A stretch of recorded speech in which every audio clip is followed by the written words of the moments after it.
Hi friends, நம்மளோட சேனலில் இப்போ ரீசெண்டாக நிறைய பிஸ்னஸ் ஐடியாஸ் பர்டிகுலராக உமன்ஸ்க்கு யூஸ்ஃபுல்லாக இருக்க மாதிரி கொடுத்துட்டு வரேன். வீட்டில் வந்துட்டு என்னென்ன மாதிரி பிஸ்னஸ் பண்ணலாம் அப்படின்னு சொல்லி ஒரு 40 பிஸ்னஸ் வந்துட்டு ஐடியாஸாக கொடுத்துருந்தேன். அப்புறமா அது எல்லாத்தையும் ஒன்றா டீட்டெயில்டாக எக்ஸ்பிளைன் பண்ணுறேன் அப்படின்னு சொல்லி வீடியோ போட்டிருந்தேன். நல்ல ரெஸ்பான்ஸ் வந்து கொடுத்துட்ருக்கீங்க. ஃபர்ஸ்ட் வந்து பார்த்திங்க அப்படின்னா நம்ம அந்த வகையில் மசாலா பிஸ்னஸ் தான் எடுத்து அது ஒரு பார்ட் வந்து நான் எக்ஸ்பிளைன் பண்ணி முடிச்சிட்டேன். எங்கேருந்து நம்ம பையர்ஸை வந்து செலக்ட் பண்ணுறது, நம்ம காம்படிட்டர் யார் அப்படிங்கிற மாதிரி அது எல்லாத்தையும் உங்களுக்கு சொல்லிட்டேன். பேக்கேஜிங் எப்படி பண்ணணும் அப்படிங்கிறதும் சொல்லிட்டேன். நீங்கள் இன்னும் அந்த வீடியோ பார்க்கலன்னா அந்த வீடியோக்கான லிங்க் டிஸ்கிரிப்ஷன் பாக்ஸில் தரேன். நீங்கள் அதை செக் பண்ணி பார்த்துட்டு அப்புறமா அந்த வீடியோ பாருங்கள். ஏன்னா அந்த வீடியோவோட கண்டினியூஷன் தான் இப்போ நம்ம பார்க்க போகிறோம் இந்த வீடியோவில். இப்போ வாங்க நம்ம வீடியோக்குள்ளே போயிடலாம். அண்ட் தேர்ட் ஒன் பார்த்திங்க அப்படின்னா சோர்சிங் அண்ட் ப்ரொடக்ஷன். சோர்சிங்னா என்னென்னா, இப்போ ரா மெட்டீரியல்ஸ்லாம் வந்து நம்ம எங்கே நமக்கு வந்து சீப்பாகவும் கிடைக்கணும், அதே சமயத்தில் குவாலிட்டியாகவும் கிடைக்கணும். ஸோ இதை வந்து நம்ம அனலைஸ் பண்ணி பார்க்கணும். ரா மெட்டீரியல் தான் வந்து நமக்கு ரொம்ப முக்கியம். ரா மெட்டீரியல் வந்து நமக்கு நல்ல குவாலிட்டியாக இருந்தால் தான் நம்ம அதுக்கப்புறம் செய்ய போகிற ப்ராசஸில் வர மசாலாஸும் நமக்கு சூப்பராக வரும். நெக்ஸ்ட்டு நம்ம அதுக்காக க்ளீன் பண்ணணும்ல, அந்த ரா மெட்டீரியலை க்ளீன் பண்ணணும். அப்புறம் அதை காய வைக்கணும், அதை வறுத்து அரைச்சி பேக் பண்ணணும். இதுக்கெலாம் நம்மக்கிட்ட தேவையான இடம் இருக்கா, மிஷின்ஸ் இருக்கா அப்படிங்கிறத பார்த்து அதெல்லாம் தேடி கண்டுபிடிக்கணும். நம்ம மசாலா வந்து நம்ம ஓனாக ரெடி பண்ணுறோம் அப்படின்னா. அடுத்து இதுக்கு என்னென்ன மாதிரி சர்டிஃபிகேட் வேணும் அப்படின்னா, இனிஷியல் ஸ்டேஜில் வந்து உங்களுக்கு FSSAI சர்டிஃபிகேட் மட்டும் இருந்தாலே போதும். நம்ம ஆன்லைன்லேயே அதை அப்ளை பண்ணி வாங்கிக்கலாம். அதுக்கப்புறம் கொஞ்சம் நம்ம வளர்ந்துட்டோம் அப்படின்னா GST வாங்கணும், அப்புறம் ட்ரேட் லைசன்ஸ் வாங்கணும், அப்புறம் BIS சர்டிஃபிகேட், நல்ல ஹால்மார்க்காக இருக்குது எங்களோட மசாலாஸ் அப்படின்னு சொல்லி இந்த சர்டிஃபிகேட்ஸ்லாம் வாங்கணும். இதெல்லாம் இம்மீடியட்டாக நம்ம உடனே வாங்கணுமா அப்படின்னா இல்லை. நம்ம ஒன் பை ஒன்னாக ஸ்டெப் பை ஸ்டெப்பாக ஒரு சர்டிஃபிகேட்டாக வாங்கிக்கலாம். ஃபர்ஸ்ட் FSSAI மட்டும் நமக்கு வந்து நீட் இருக்குது. ஸோ அதை மட்டும் நீங்கள் அப்ளை பண்ணி வாங்கிக்கோங்க. அடுத்து முக்கியமானது மார்க்கெட்டிங் அண்ட் சேல்ஸ். நம்ம பொருளை தயாரித்து வச்சுட்டே இருந்தால் நம்மளோட பொருள் வந்து போயிடுமா? கண்டிப்பாக போகாது. அதுக்கான எஃபர்ட் வந்து நம்ம எடுக்கணும். எடுத்தால் மட்டும்தான் நம்மளோட ப்ராடக்ட் வந்து மூவ் ஆகும். ஸோ மார்க்கெட்டிங் அப்படிங்கிறது பிஸ்னஸில் ரொம்ப ரொம்ப ரொம்ப இம்பார்ட்டண்ட்டான ஒன்று. நீங்கள் அதுக்கு என்ன பண்ணலாம் அப்படின்னா, உங்களுக்கு ஓனாக ஒரு வெப்சைட் வந்து க்ரியேட் பண்ணலாம். என்னம்மா நீ வீட்டிலேருந்து செய்கிறேன்னு சொல்லிட்டு வெப்சைட்லாம் க்ரியேட் பண்ண சொல்கிறேன், இதெல்லாம் எப்படி பண்ணுறதா அப்படின்னு சொல்லி நீங்கள் யோசிக்கலாம்.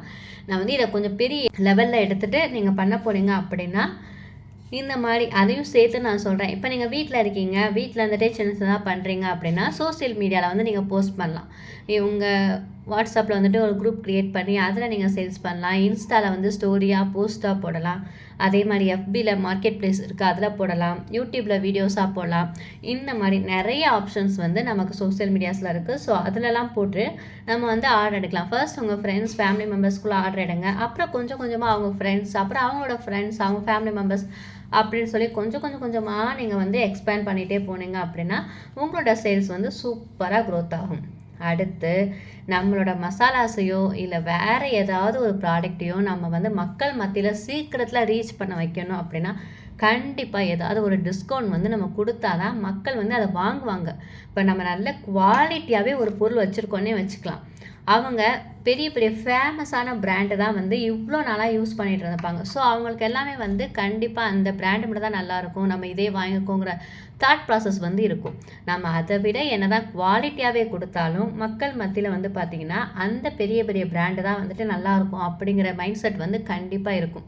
ஸோ அந்த மாதிரி இருக்கிற பட்சத்தில் நம்ம என்ன பண்ணலாம் அப்படின்னா, சின்னதாக ஒரு ப்ரொமோஷன் மாதிரி ஏதாவது பண்ணலாம், ஒரு டிஸ்கவுண்ட் மாதிரி கொடுக்கலாம். டிஸ்கவுண்ட் கொடுக்குறதுனால நம்ம ப்ராடக்டோட குவாலிட்டி நம்ம குறைக்கக்கூடாது. என்றைக்குமே குவாலிட்டியில் வந்து நம்ம காம்ப்ரமைஸ் பண்ணவே கூடாது.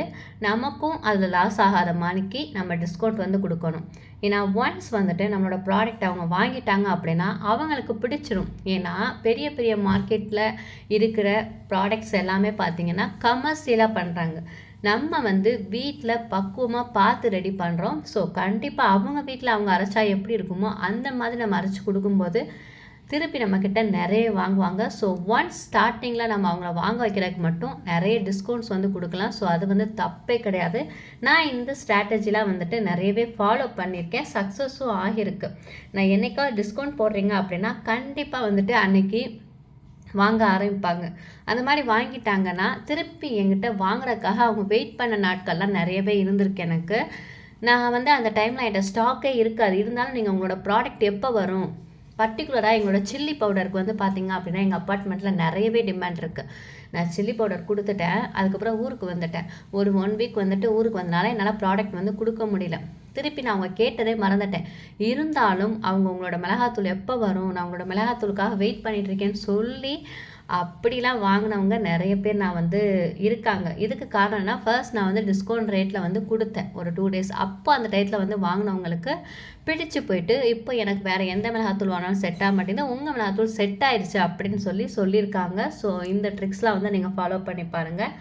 அடுத்து நம்ம மார்க்கெட்டிங்கில் எங்கே கொண்டு போய் வைக்கலாம் அப்படின்னா, சூப்பர் மார்க்கெட்ஸில் கொண்டு போய் வைக்கலாம்.